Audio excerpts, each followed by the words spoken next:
Saludos y grandes bendiciones para mis hermanos y mis hermanas del canal En Defensa de la Fe. Muchas gracias de corazón por abrir este video, por darle me gusta y por suscribirte al canal En Defensa de la Fe. Te invitamos a quedarte hasta el final para que juntos hagamos esa oración intercesora ante nuestro Padre Celestial en favor de las peticiones de su pueblo. Esas peticiones que ustedes nos escriben con tanto amor y con tanta sinceridad. Estamos orando tanto en el video como en nuestras casas por nuestros hermanos que sufren, que lloran, que están enfermos, que se han quedado sin trabajo y que necesitan consuelo, pero sobre todo que necesitan seguir adelante con sus ojos puestos en el Señor Jesucristo, firmes y dignos, firmes y adelante por la fe del Señor. Tú eres una hija y un hijo de Dios, y no te rindes, no importando la situación, porque contigo está el Señor. Y aunque los montes se muevan, y aunque los collados tiemblen, la misericordia de nuestro amado Salvador jamás se aparta de nosotros. Vamos a orar para comenzar. Te damos gracias, eterno Padre, por tu gran amor, por tu compañía, por la fortaleza que nos brindas a través del estudio de tu santa palabra. Ahora, Señor, que vamos a repasar la lección número 10, te suplicamos que nos des humildad, sabiduría e inteligencia para recibir tu palabra, comprenderla y ponerla en práctica. En el nombre de Cristo Jesús. Amén, Señor. Lección para el día sábado. Para memorizar. Yo soy Jehová tu Dios, que te saqué de la tierra de Egipto. Éxodo 20, verso 2. Y también Deuteronomio 5, verso 6. Lo que se ha hecho para proteger, traducir y distribuir la Biblia es verdaderamente impresionante y sorprendente. A pesar de la ardua lucha del enemigo por destruir la Santa Biblia, a pesar de las amenazas de reyes y sacerdotes con mucha influencia, la Biblia es el libro más difundido y más traducido de toda la historia. Ha influido en la vida de millones de personas. Muchos líderes políticos y religiosos buscaron objetivos contrarios al mensaje de la Biblia. Con frecuencia, muchos se valieron de su autoridad para evitar que las personas poseyeran o tradujeran las Escrituras. Los descubrimientos más recientes confirman su exactitud histórica. La Biblia es un libro incomparable que nos presenta a un Dios vivo que actúa de principio a fin en pro del bienestar de sus hijos. Él creó al hombre, puso a su disposición un mundo hermoso y perfecto, pero luego de que el hombre decide caer en pecado, el Padre Celestial, el amante creador, hace un plan B para librar al hombre de la muerte eterna. Entrega por amor al Cordero de Dios, quien es inmolado desde el principio de la creación del mundo. Luego escribe su santa ley con su propio dedo. En la vida y en la sangre del Cordero, el hombre tendrá una nueva oportunidad de vivir para gloria de Dios. El Cordero encarnará la ley de Dios en su propia vida. Será obediente a la voluntad del Señor, y su santidad será recibida en lugar del pecador. De tal manera que aquellos que vivan para gloria de Dios en el Cordero o en la gracia de Cristo serán recibidos como si nunca hubieran pecado, porque la justicia del Cordero de Dios, que es Cristo Jesús, se les acredita a todos aquellos que lo aceptan y viven por fe, en obediencia a sus mandamientos. El Señor, a través de la historia de la redención, envió profetas, hombres que enseñasen y advirtiesen al pueblo, y también les predicaran el amor y la voluntad del Padre Celestial. y venido el cumplimiento del tiempo, el Cordero se hace carne. El Hijo de Dios se encarna, se hace un hombre, y muere en la muerte de cruz, en lugar del pecador. Toda esta bella historia está consignada en la santa palabra del Señor. Y cuán grato es contar la historia, contar la verdad, decirle al mundo la historia de Dios y de la humanidad, pero la verdadera historia. Esta semana, con la ayuda de Dios, vamos a estudiar aspectos claves de la historia y evidencias arqueológicas que ayudan a confirmar la historia según se muestra en la Sagrada Escritura. El espíritu de profecía nos dice: hay abundantes evidencias de la inmutabilidad de la ley de Dios. Fue escrita con el dedo de Dios para no ser nunca borrada, para no ser nunca destruida. Las tablas de piedra están ocultas por Dios para ser presentadas en el gran día del juicio, tal como Él las escribió. Comentarios de la hermana Elena de Huay en el Comentario Bíblico Adventista del Séptimo Día, tomo 1, página 1123. Lección para el día domingo, 31 de mayo. David, Salomón y la monarquía. Según la Biblia, David fue el rey que, junto a su hijo Salomón, encabezó el reino de Judá en su época de mayor esplendor. Estos dos hombres representan dos grandes monarquías. David y Salomón son parte muy importante de la historia bíblica. Salomón construyó el templo y ha sido el hombre más sabio en la tierra, obviamente después del Señor Jesucristo. David, el padre de Salomón, es parte del linaje del Señor Jesucristo. Es el ascendiente o el ancestro más importante en la genealogía del Señor Jesucristo. Por esto al Señor Jesucristo, en el pueblo de Judá, muchos le llamaban el Hijo de David. Apocalipsis le llama la raíz del linaje de David. El protagonismo del rey David inicia después de derrotar al gigante Goliat, al que venció por la dirección de Dios con una sencilla y humilde onda, tal y como reflejan los textos sagrados en 1 de Samuel, capítulo 17. Esto habría ocurrido alrededor del año 10 antes de Cristo, un tiempo del que apenas se conservan restos arqueológicos en tierra israelita y que hacía pensar que toda aquella historia no tenía ninguna base real. Sin embargo, ahora una excavación de un grupo de arqueólogos de la Universidad de Bar Ilan ha demostrado lo contrario. Tras más de una década, analizando Tel Etón, una tierra ubicada al sudeste de la región del pueblo de Israel, este grupo ha encontrado restos de una estructura arqueológica del siglo X a.C. Además, por la calidad de los materiales de construcción y las vajillas que allí se han hallado, los investigadores suponen que se trataba de un edificio de clase alta, posiblemente la dependencia del gobernador del lugar. Las excavaciones realizadas aportan nuevas evidencias que respaldan la existencia del Reino Unido de Israel e indican que dicho reino se extendió más allá del entorno cercano de Jerusalén. La fortaleza de Ela, en el lugar de Kirbet Keiyafa, fue descubierta recientemente. Las excavaciones comenzaron en el año 2007. Fue una antigua fortaleza israelita del tiempo de la monarquía unida en el piedemonte del norte del valle de Ela, 20 kilómetros al suroeste de Jerusalén. Se considera que se usó durante el reino del rey David.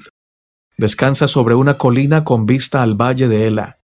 El excavador en Ela, el doctor Yossi Garfinkel, informa que el muro de casamata de 700 metros, encontrado en el lugar, fue construido con más de 200.000 toneladas métricas de piedra.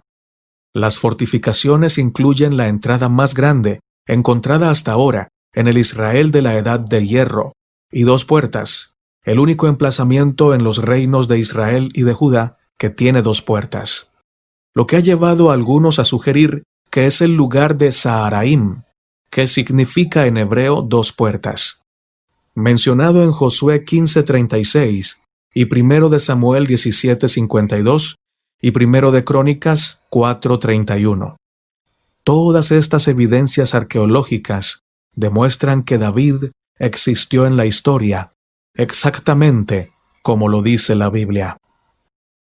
El espíritu de profecía nos dice: grandes y gloriosas fueron las promesas hechas a David y a su casa. Eran promesas que señalaban hacia el futuro, hacia las edades eternas, y encontraron la plenitud de su cumplimiento en Cristo. El Señor declaró: juré a David mi siervo, diciendo: mi mano será firme con él, mi brazo también lo fortificará, y mi verdad y mi misericordia serán con él, y en mi nombre será ensalzado su cuerno. Asimismo, pondré su mano en la mar, y en los ríos su diestra. Él me llamará: mi Padre eres tú, mi Dios, y la roca de mi salud. Yo también le pondré por primogénito, alto sobre los reyes de la tierra. Para siempre le conservaré mi misericordia, y mi alianza será firme con él. Y pondré su simiente para siempre, y su trono como los días de los cielos. Salmo 89:3. Salmo 89, 21 al 29. Patriarcas y Profetas, página 818 y 819. Lección para el día lunes, 1 de junio. Isaías, Ezequías y Sennacherib. Por tanto, así dice Jehová acerca del rey de Asiria: no entrará en esta ciudad, ni arrojará saeta en ella. No vendrá delante de ella con escudo, ni levantará contra ella baluarte. Por el camino que vino volverá, y no entrará en esta ciudad, dice Jehová. Isaías 37:33. Jerusalén tuvo muchos enemigos que quisieron destruirla, entre ellos el rey de Asiria, llamado Sennacherib, mientras el rey de Judá era Ezequías. Esto lo registra la Biblia en el libro de Isaías capítulo 36 y 37. Debido a los problemas internos de Asiria, Ezequías se aprovechó de ello para reconquistar al menos un poco de su independencia. Se alió con Egipto en contra de la opinión de Isaías. Ezequías se prepara para resistir la invasión asiria. Entre las medidas que toma, hace excavar en la roca una galería para hacer llegar el agua desde la fuente de Gihón hasta el interior de la ciudad. Segundo de Reyes 20:20. Finalmente Dios cumplió su palabra cuando dijo: porque yo ampararé a esta ciudad para salvarla, por amor de mí mismo y por amor de David, mi siervo. Isaías 37:35. Dios siempre cumple lo que promete.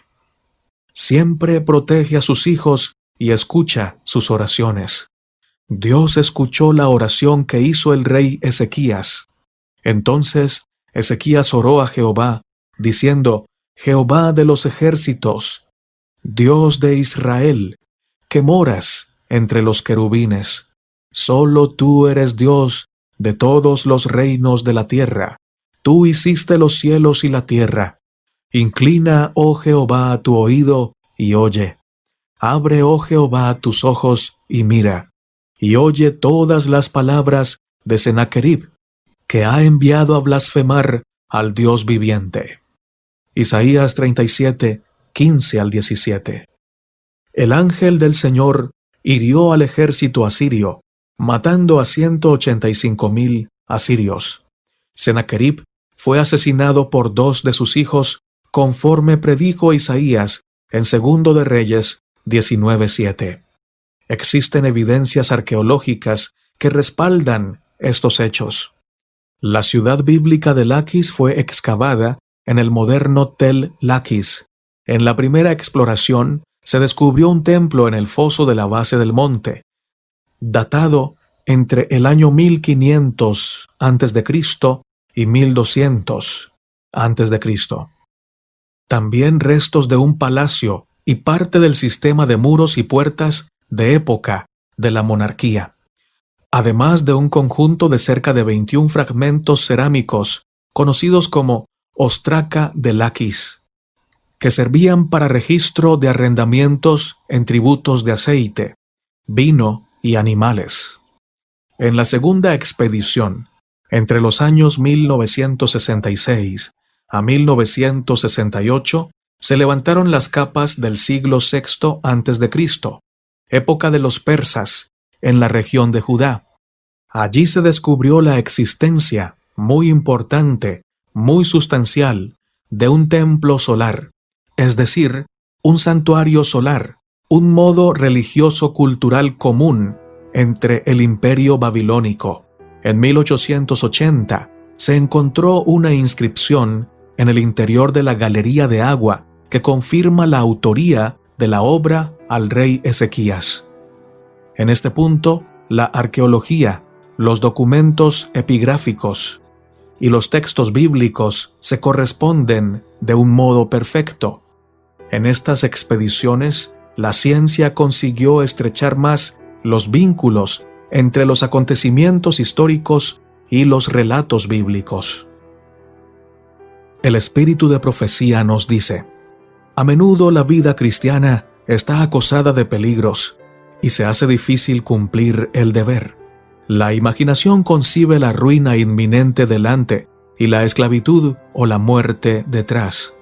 No obstante, la voz de Dios dice claramente: avanza.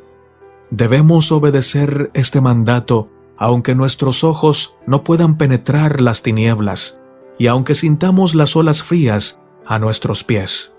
Los obstáculos que impiden nuestro progreso no desaparecerán jamás ante un espíritu que se detiene y duda. Los que postergan la obediencia hasta que toda sombra de incertidumbre desaparezca y no haya ningún riesgo de fracaso o derrota, no obedecerán nunca. La incredulidad nos susurra: esperemos que se quiten los obstáculos y podamos ver claramente nuestro camino. Pero la fe nos impele valientemente a avanzar esperándolo todo y creyéndolo todo. Patriarcas y Profetas, página 295. Lección para el día martes, 2 de junio. Daniel, Nabucodonosor y Babilonia. A unos 80 kilómetros de la actual Bagdad, se enarbolaba antiguamente la impresionante ciudad de Babilonia. Parecía invencible, rodeada por descomunales muros dobles y un enorme foso. Era una de las ciudades más grandes y se hizo célebre por sus majestuosos templos, jardines colgantes y torres templo. No es de extrañar que haya recibido el calificativo de una de las maravillas del mundo antiguo. Al hablar de Babilonia, es inevitable pensar en Daniel, el joven siervo de Dios, quien fue llevado cautivo a esta ciudad y que con su ejemplo nos enseña que no importa el lugar donde estemos ni las circunstancias que nos toque enfrentar, siempre es posible vivir siendo fieles al Señor, con gozo, con inteligencia y con libre voluntad. A pesar de vivir toda su vida rodeado del paganismo y sirviendo a un rey que tenía otros dioses, Daniel siempre enalteció y dio a conocer al verdadero Dios. Qué bueno que tú y yo podamos seguir ese noble ejemplo de este siervo de Dios, quien puso su vista todo el tiempo en el invisible, quien se sabía constantemente rodeado por la majestad del Creador, del Señor, y ante esta conciencia de tan sagrada presencia en su vida, Daniel se deleitaba en obedecer al Señor, en exaltar su nombre, en servir a la humanidad y en dar testimonio de la luz de la verdad. Pidámosle al Señor que nos ayude a proponernos no contaminarnos con la comida física y espiritual de la Babilonia de hoy. También Babilonia nos recuerda al rey Nabucodonosor, a quien Dios le dio un sueño, la estatua de los metales, que representa los distintos reinos que han existido. Una profecía que se ha cumplido al pie de la letra y que aún en nuestros días la vivimos y le queda algún tiempo para cumplirse por completo. Toda esta historia se ha podido respaldar con descubrimientos. El libro de Daniel habla de un rey de Babilonia llamado Belsasar. Daniel 5:1. Pero también atrás, algunas fuentes profanas afirmaban que Belsasar, aunque poderoso, nunca fue rey. Sin embargo, en las ruinas de la ciudad mesopotámica de Ur se desenterraron unos cilindros de arcilla. En uno de ellos aparecía grabada en escritura cuneiforme una oración del rey babilonio Nabonido en favor de su hijo, que en parte decía: Belsasar Usur, es decir, Belsasar, mi hijo mayor. Hallazgos arqueológicos posteriores confirmaron que Belsasar actuó como regente durante más de la mitad del reinado de su padre, durante cuyo tiempo era, en realidad, rey. La historia también indica que Babilonia era una ciudad sumamente religiosa, donde la astrología y la adivinación estaban muy extendidas. Por ejemplo, en Ezequiel 21:21, leemos que el rey de Babilonia recurrió a la adivinación para decidir si atacaría a Jerusalén o no. En el Museo Británico se expone una tablilla que prueba relatos bíblicos. El experto en la civilización asiria, Michael Yurza, descubrió una diminuta tablilla de arcilla en la que aparece citado el general babilónico Sarsequim. Tomó parte en el asedio de Jerusalén. Esta tablilla de escritura cuneiforme, la más antigua conocida por el hombre, está datada en el año 595 a.C. y ha sido descifrada por primera vez. Muestra una referencia a un oficial de la corte de Nabucodonosor, rey de Babilonia, que prueba la existencia histórica de una figura mencionada en el capítulo 39 del libro de Jeremías. El espíritu de profecía nos dice: el desarrollo propio es nuestro primer deber hacia Dios y nuestros prójimos. Debiera cultivarse hasta el más alto grado de perfección cada facultad con que Dios nos ha dotado, a fin de que podamos realizar la mayor cantidad de bien de que somos capaces. Por lo tanto, es provechosamente empleado el tiempo que se destina al establecimiento y la preservación de una sólida salud física y mental. No podemos permitirnos empequeñecer o dañar una sola función de la mente o del cuerpo, o por el trabajo excesivo, o por el abuso de cualquier parte de la maquinaria viviente. Tan ciertamente como lo hagamos, sufriremos las consecuencias. Conducción del niño. Página 395. Lección para el día miércoles, 3 de junio. El Jesús histórico. Las referencias escritas más antiguas sobre el Señor Jesucristo datan después de su muerte. Aparece por primera vez en las cartas de Pablo, redactadas entre 20 y 30 años después de la crucifixión, lo que quiere decir que las cartas de Pablo fueron escritas antes de los 4 evangelios. El apóstol Pablo no conoció al Señor Jesucristo cuando estuvo en la tierra encarnado, aunque sí conoció a los discípulos del Señor Jesucristo y también a los hermanos de Jesús.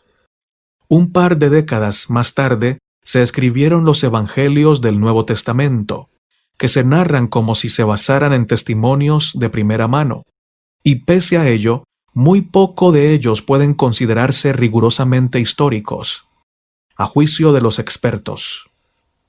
Un equipo de arqueólogos israelíes descubrió la tumba de la familia de Caifás, el sumo sacerdote, que presidía el tribunal que condenó a Jesús y que le entregó a los romanos para ser crucificado.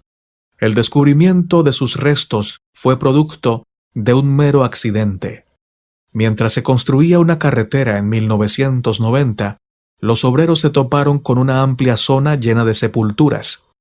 Enterrados en una vieja cueva escondida en las faldas de Jerusalén, los huesos de la familia estaban guardados en osarios de piedra, decorados y tallados con complicadas figuras ornamentales. En unos féretros ceremoniales, cuyo uso estuvo muy extendido hasta finales del primer siglo cristiano.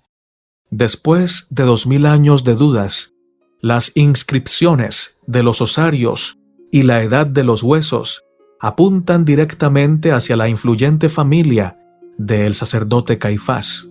En la cueva funeraria aparecieron 12 osarios de piedra caliza. Como era costumbre en la época, los cuerpos fueron depositados en unos nichos excavados en la cueva, y una vez que la carne se descompuso, los huesos fueron guardados en los osarios. Uno de ellos llevaba escrito, entre intrincados decorados con forma de rosetas, este dato: José, hijo de Caifás. José era otro de los nombres del sumo sacerdote judío, conocido como Caifás, quien gobernó en Jerusalén entre el año 16 y 36. Esto nos dice el espíritu de profecía. Caifás había considerado a Jesús como su rival. La avidez con que el pueblo oía al Salvador y la aparente disposición de muchos a aceptar sus enseñanzas habían despertado los acerbos celos del sumo sacerdote. Pero al mirar Caifás al preso, le embargó la admiración por su porte noble y digno. Sintió la convicción de que este hombre era de filiación divina. Al instante siguiente desterró despectivamente este pensamiento. Inmediatamente dejó oír su voz en tonos burlones y altaneros, exigiendo que Jesús realizase uno de sus grandes milagros delante de ellos. Pero sus palabras cayeron en los oídos del Salvador como si no las hubiese percibido. El deseado de todas las gentes, página 651. Lección para el día jueves, 4 de junio. La fe y la historia.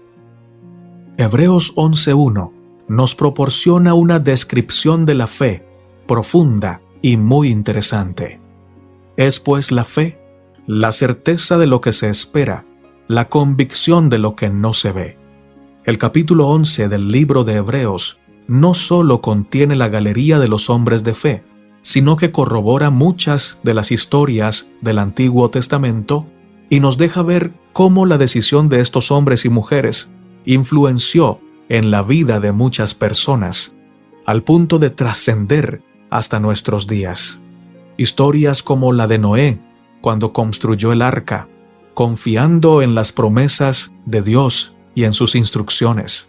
Por su obediencia, la raza humana sobrevivió. Abraham dejó la ciudad de Ur, la ciudad más sofisticada del mundo de ese momento, y salió sin saber a dónde iba. Moisés eligió hacerse pastor en lugar de convertirse en el rey de Egipto, el imperio más grande de su época. Confió en la voz del Todopoderoso, que lo llamó desde la zarza ardiente para guiar al pueblo de Dios a la tierra prometida. Y así muchos hombres y mujeres como Rahab, Enoc, José y Sansón. Este capítulo nos muestra la fe, la dependencia de Dios y la correcta actitud de los siervos y siervas de Dios, que nos anima a vivir en Cristo por la fe. Todos ellos tomaron decisiones, movidos por el amor al Señor y por la fe que Él había depositado en sus corazones al presentarles sus promesas, su palabra. La fe verdadera logra cambiar vidas, logra cambiar historias, logra cambiar el carácter de los hombres y las mujeres que reciben la palabra con amor, la aceptan con voluntad libre y la practican en la fe del Señor Jesucristo.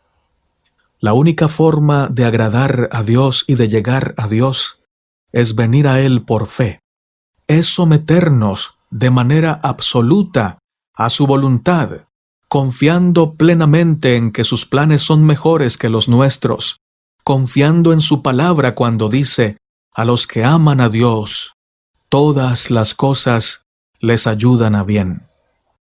Nadie se rinde completamente ante el Señor si antes no ha recibido una revelación plena de su carácter, de su amor. Cuando conocemos a Dios, su justicia, su santidad, su amor profundo por nosotros, entonces en nuestro corazón surge el anhelo ferviente de darle todo al Señor, de que se haga su voluntad plena en nuestra vida. Y entonces es allí cuando el Señor dice: mi pueblo, mi hijo, mi hija, tiene fe y agrada mi corazón. Sin fe es imposible agradar a Dios. El espíritu de profecía nos dice: nuestro pueblo necesita la obra profunda del Espíritu de Dios cada día. Debe tener una fe que obra por el amor, una fe que emana de Dios. No debe existir ni una fibra de egoísmo entretejida en la tela. Cuando nuestra fe obra por amor, un amor tal como el que Cristo reveló en su vida, tendrá una textura firme, será el fruto de una voluntad doblegada. Pero Cristo no puede habitar en nosotros sino hasta que muere el yo. No es sino hasta que muera el yo que podremos poseer una fe que obra por amor y purifica el alma. Matutina Dios nos cuida. Página 148. Lección para el día viernes, 5 de junio. Para estudiar y meditar. Daniel 1:8 nos dice: y Daniel propuso en su corazón no contaminarse con la porción de la comida del rey, ni con el vino que él bebía. Pidió, por tanto, al jefe de los eunucos que no se le obligase a contaminarse. La inspiración ha registrado la historia de Daniel y sus compañeros como un ejemplo brillante para los jóvenes de todos los siglos siguientes. Aquellos que quieran preservar sus facultades intactas para el servicio de Dios deben observar una estricta temperancia en el uso de todas sus bondades, como también una abstinencia total de toda indulgencia perjudicial o envilecedora. Los jóvenes están rodeados por tentaciones dirigidas al apetito. Aquellos que, como Daniel, rehúsen contaminarse, cosecharán la recompensa de sus hábitos de temperancia. Con su gran resistencia física y acrecentado poder de resistencia, tienen un depósito del cual echar mano en caso de emergencia. Los hábitos físicos debidos promueven la superioridad mental, el poder intelectual, la fortaleza física y la longevidad dependen de leyes inmutables. En esta cuestión no hay cualidades. Los poderes más elevados no interferirán para preservar a los hombres de las consecuencias de la violación de las leyes de la salud. La pregunta que debe hacerse cada joven es: ¿debo consultar mi inclinación y complacer mi apetito? ¿O debo seguir los dictados de la conciencia y mantener mi cabeza libre y preservar mis facultades físicas, absteniéndome de toda práctica que las debilite? ¿Caeré como presa de las costumbres del mundo? ¿O me alejaré de toda costumbre cuyos resultados sean envilecedores?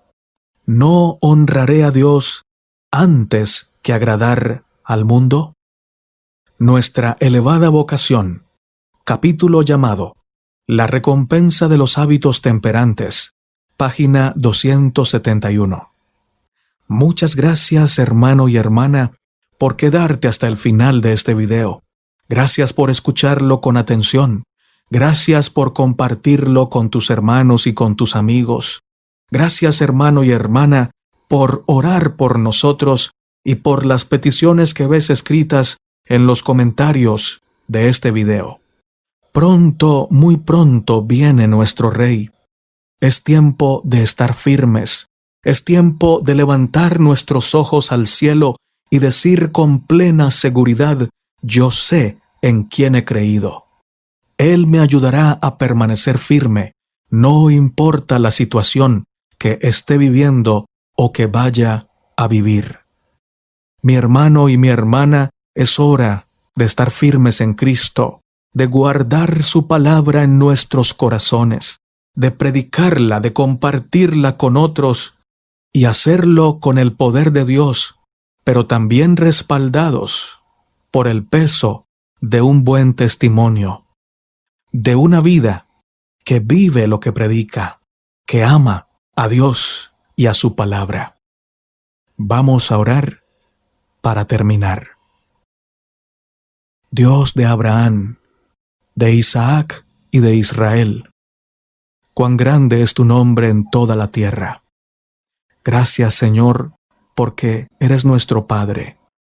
Gracias porque nos das suficientes evidencias de tu guía, de tu presencia constante, suficientes evidencias de que tu palabra es verdad, de que cuando la recibimos en fe y por fe, tú eres glorificado y los hombres pueden ver en nuestra vida tu carácter. Señor, gracias porque en medio de esta contingencia que vive el mundo, cuando grandes multitudes tienen miedo al futuro y al presente, cuando muchos se quejan por no poder dormir, nosotros, tus hijos, confiamos en tus promesas. Confiamos en que en este momento no estamos solos. Tú estás con nosotros. Tú nos guías. Tú nos has prometido que no nos va a faltar nada y que tú lo vas a proveer todo, porque nada falta a los que confían en ti. Nosotros confiamos, Señor, que aunque falten los hombres, tú no faltarás. Que aunque falten algunas comodidades, tu Espíritu Santo no faltará. Y si tenemos tu Espíritu Santo, su guía, su dirección, lo tenemos todo. Gracias por darnos esa plena seguridad. Gracias por secar nuestras lágrimas. Gracias por darnos paz en medio de esta tormenta. Y gracias también por usarnos como instrumentos para llevar consuelo, reprensión, palabra viva y de esperanza a muchas personas a nuestro alrededor. Clamamos por nuestros hijos. Clamamos, Señor, por nuestros cónyuges. Clamamos por tus pastores. Clamamos por las enfermeras, por los médicos, por las personas que trabajan en los hospitales, para que sean protegidos por ti, por cada enfermo, Señor, para que reciba el toque de tu sanidad y sepa, Señor, que ha sucedido el milagro porque tú lo has hecho, y esto pueda servir de motivación para acercarse a tu presencia y ser salvos en tu palabra. Gracias por escuchar esta oración, amado Señor, la cual hacemos en los méritos de nuestro amado Señor Jesucristo. Amén, Señor.